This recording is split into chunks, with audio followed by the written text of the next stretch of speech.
Selamat malam Pak Menteri, sebelumnya adalah Pak Kepala. Malam, Man. Assalamualaikum. Apa kabar, Man? Waalaikumsalam, terima kasih. Sehat selalu Pak Menteri. Ini salah satu menteri terkaya di kabinet Jokowi Ma'ruf yang harus membuat Indonesia juga menjadi maju dari minus pertumbuhannya menjadi positif. Ditelepon setiap hari oleh Pak Jokowi. Bisa ceritakan sedikit, Bung Bahlil, Pak Menteri? Jadi gini, Man. Yang pertama saya ingin mengatakan bahwa 5 tahun kemarin, pada saat periode pertama Pak Jokowi JK, itu fokus pembangunannya kan infrastruktur. Di mana Bapak Presiden itu punya mimpi, punya cita-cita besar bahwa pertumbuhan ekonomi itu harus berkeadilan. Pertumbuhan ekonomi yang merata agar mampu menciptakan kawasan pertumbuhan ekonomi baru. Begitu pembangunan infrastruktur selesai, tahapan berikutnya apa? Peningkatan SDM dan pendorongan ekonomi. Investasi adalah instrumen untuk masuk ke sana. Nah, kita lihat kemarin sudah melakukan penataan terhadap regulasi undang-undang Cipta Kerja.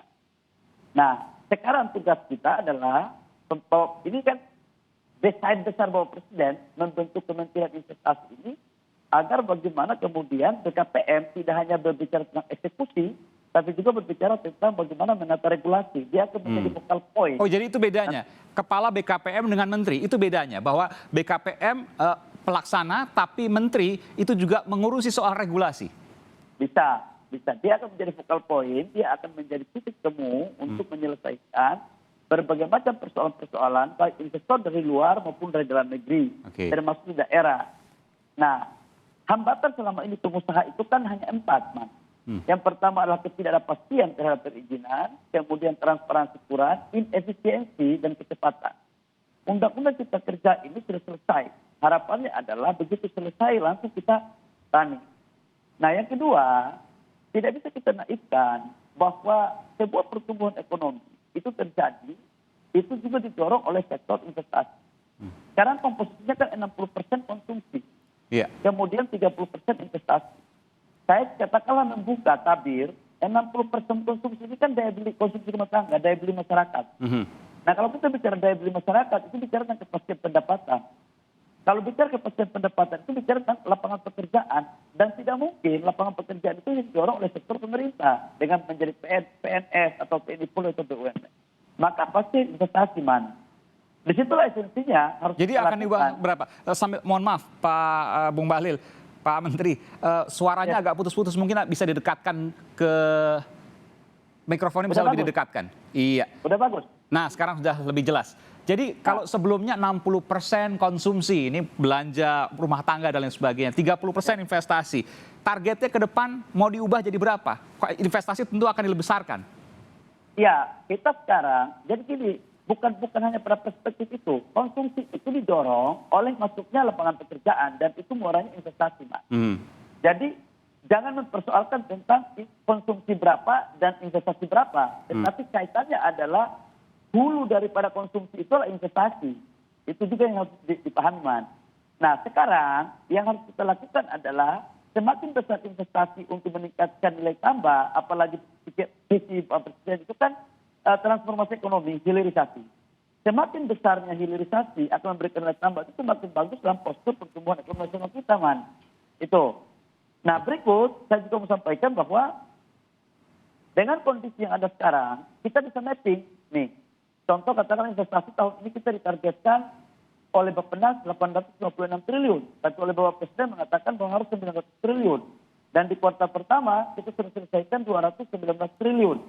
Kita masih optimis sih, sekalipun di era pandemi COVID ya. Memang ini belum ada satu teori dari kampus manapun di dunia ini yang mengatakan bahwa mengurus negara, khususnya investasi dari pandemi COVID itu ada rumusnya. Maka ini saya pikir ini kesekatan aja, kesekatan dalam membaca peluang dan bisa mengetahui masalah. Nah, positioning kementerian kita sekarang adalah bagaimana caranya mendorong agar terjadinya kolaborasi juga, Man. Investasi itu jangan hanya satu negara aja, tapi semua negara kita urus. Tidak boleh hanya investasi mengurus yang besar-besar. Perintah Bapak Presiden adalah bagaimana mengurus investasi juga yang kecil-kecil. UMKM. Mengawinkan. Contohnya? UMKM mengawinkan. Ya. Jadi setiap investasi sekarang yang besar-besar masuk, baik dari dalam maupun negeri, dia wajib untuk berpartner atau berkolaborasi dengan pengusaha lokal dan UMKM. Kalau enggak, kita bikinkan itu sebagai syarat dalam memberikan izin. Afirmatif ini yang harus dibangun. Kalau tidak, pertumbuhan akan tinggi, tetapi pada saat pertumbuhan tidak akan kita capai. Nah, pikiran Bapak Presiden adalah pertumbuhan jalan, tapi pemerataan juga harus terjadi agar orang di daerah itu menjadi subjek dan objek pembangunan ekonomi di daerahnya masing-masing. Saya masuk sini pertanyaannya, Pak Menteri, Bung Bahlil. Kolaborasi antara UMKM dengan pengusaha besar. Beberapa waktu lalu ada kritikan.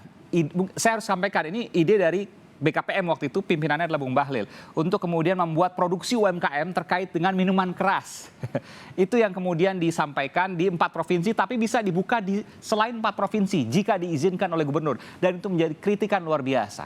Apakah itu juga kemudian menjadi perhatian ke depan kapok deh untuk kemudian membicarakan soal investasi-investasi yang memang bisa memancing kritik, bisa kemudian ada penolakan?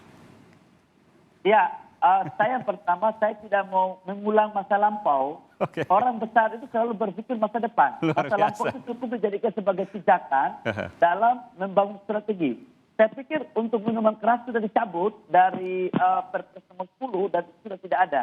Jadi jangan lagi kita mundur ke belakang, Man. Negara lain sudah di bulan, kita masih di darat terus. Yang paling penting. Tapi kan yang lalu dijadikan untuk pelajaran nggak apa-apa, Bung Bahlil, Pak Menteri. Yes. Ya, betul.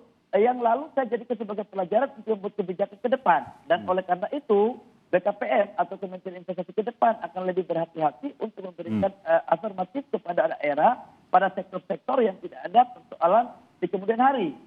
Karena memang harus kita teliti benar. Kejadian kemarin sudah terjadi itulah. Jadi kita pikir ke depan aja.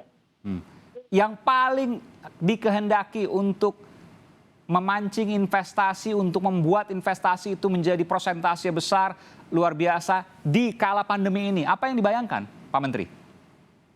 Yang pertama, kita sekarang harus bagi tugas. Sekarang di BKPM tentunya begini.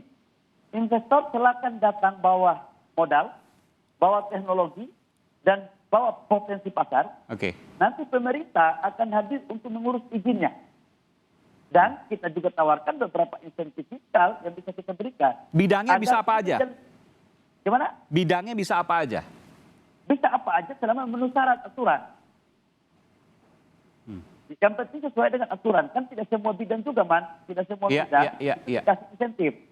Tetapi kita orientasinya adalah teknologi dan berbasis pada karya untuk menciptakan lapangan pekerjaan.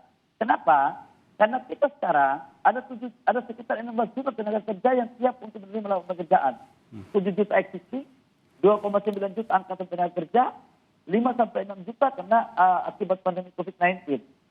Maka strateginya ke depan adalah setiap nilai investasi yang mau masuk itu berdampak pada penciptaan lapangan pekerjaan. Ini yang kita lagi dorong betul. Jadi sudah disebutkan ada beberapa kemarin peraturan presiden kalau tidak salah ya, terkait dengan investasi-investasi yang diperbolehkan, yang kemudian ada aturan-aturan tertentu. Saya ingin terakhir ke Pak Menteri, Bung Bahlil. Tadi Pak Presiden, Pak Jokowi menyatakan bahwa setiap hari nelpon Bung Bahlil, nanya siapa yang sudah masuk, perkembangannya berapa, targetnya berapa, siapa yang masuk, sudah sejauh mana prosesnya. Boleh nggak cerita soal itu? Memang, Man, saya harus jujur mengatakan bahwa kita sebagai anggota kabinet pembantu Bapak Presiden Pak Jokowi itu harus punya jantung 2. Kenapa saya katakan punya jantung artinya apa itu? Jantung 2. Kalau satu aja nggak cukup. Karena Bapak Presiden itu orangnya berpikir itu sistematis. Dia betul-betul terukur dan harus detail. Bapak Presiden kita ini bukan tipikal orang yang cuma tahu baca buku, Man. Ini orang lapangan. Contohnya apa yang ditelepon? Yang ditanyakan apa? Contoh ya, saya ditanyain. Ada beberapa perusahaan yang sudah masuk ke Indonesia. Seperti dari Korea, dari China. Saya laporkan hari ini, Bapak Presiden progresnya sampai sini. Minggu depan dia udah tanya, Mas Bahlil sudah sampai di mana itu? Berapa lapangan pekerjaan? Berapa melibatkan pengusaha lokal? TKDN-nya berapa, Mas Bahlil? Coba dikaitkan dengan negara lain. Jadi beliau itu betul-betul fokus untuk bagaimana mendorong perasaan pertumbuhan dan melibatkan pengusaha lokal. Jadi ketika bertanya sudah pegang data dulu ya? Pak Presiden, Pak Jokowi ini sudah pegang data dulu, kemudian nanya. Oh iya Pak, hati-hati kalau kita ketemu Presiden nggak bawa data, mati kita Pak. Oh ini Bapak Presiden ini detail Pak. Jangan kita jangan kita sampaikan data yang tidak bisa kita pertanggungjawabkan. Itu gali lubang itu, Pak. Nah, saya, Pak, jujur aja, Pak, saya mungkin karena beliau juga berlatar belakang sebagai pengusaha, jadi kita harus betul-betul mampu memahami apa yang ditugaskan, di breakdown dengan tata kelola dan eksekusi yang benar. Selama itu rasional, bahwa Presiden akan memberikan apresiasi. Tapi kalau itu nggak benar, ya siap-siap aja. Oke.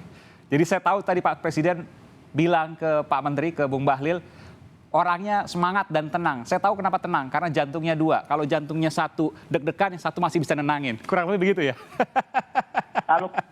Kalau kita ini kan orang kampung, Man. Dari Papua datang, itu melewati laut, udara, dan darat, Man. Jadi kalau nggak punya jantung lebih, nggak bisa masuk Jakarta, Man. Oke.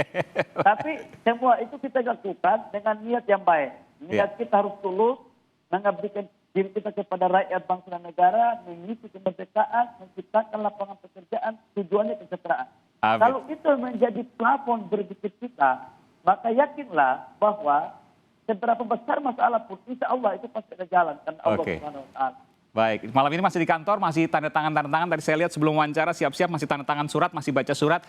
Sukses terus, tapi tetap jaga kesehatan, Bung Bahlil. Walaupun dalam tanda kutip jantungnya dua, jadi tetap harus jaga kesehatan. Dan selamat sekali lagi terkait dengan tanggung jawab yang baru untuk mensejahterakan Indonesia, meningkatkan pertumbuhan ekonomi Indonesia seperti amanat yang disampaikan tadi oleh Presiden Jokowi. Terima kasih, Menteri Investasi, Kepala BKPM, Bahlil Lahadalia. Terima kasih, Bung Bahlil. Sehat selalu. Terima kasih, Man. Assalamualaikum. Waalaikumsalam warahmatullahi wabarakatuh.